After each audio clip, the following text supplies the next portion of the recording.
The introduction of the internet has allowed for people from around the globe to have access to a large database once never imaginable.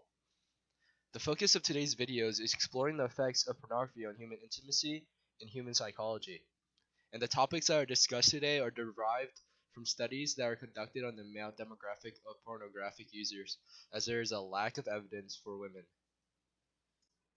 Pornography is a growing epidemic, and the purpose of the video is to inform the current demographic of its effects, because it's important to understand the effects of our decisions. Dopamine is a pleasure hormone that's released when people perform actions that are perpetual to their lives and towards the survival of their species. And it is released when people consume food. And it also helps categorize items that are significant in their environment. For example, when you eat fries or you have a Coke, your brain releases small doses of dopamine to help you understand that you enjoy that food, and therefore the next time you go eat at a certain place, you will get fries and Coke. The same way it works when you use pornography.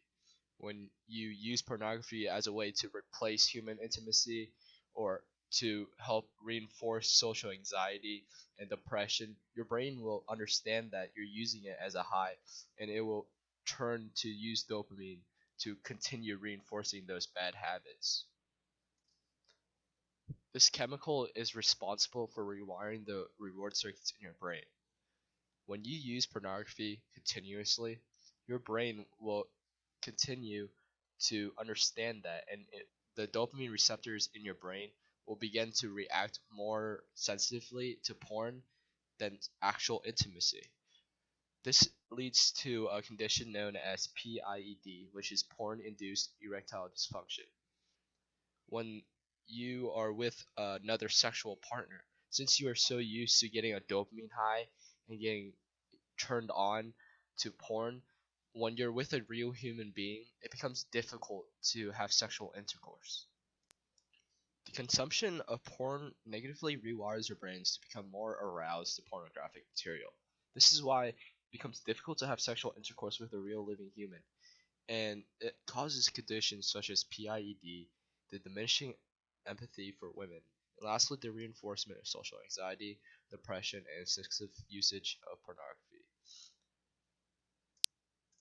An online community known as NoFap that originated from Reddit suggests that a permanent solution to the phenomenon is being completely abstinent to pornographic material and self-ejaculation.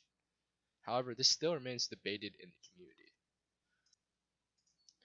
Skeptics of this online community suggest that if you moderate your behavior, it shouldn't become an issue. However, dopamine is still being released, and it still will continue to rewire your reward circuits. Because, in essence, your body views reproduction as the most pleasurable feeling out there. That's why it's so harmful. It's like a drug high. Another counter argument that people tend to use is that if people abstain from self-ejaculation and pornography, that males will develop testicular cancer, and this argument is inefficient because the body is capable of maintaining homeostasis, which is the body will maintain levels that are efficient for it to perform. Therefore, if you have any excess material, it will be expelled by the body. The purpose of the video is to inform users of their choices and the effects of their choices. It is good to understand the pros and the cons of your choices because at the end of the day, it is your choice. So thank you for listening.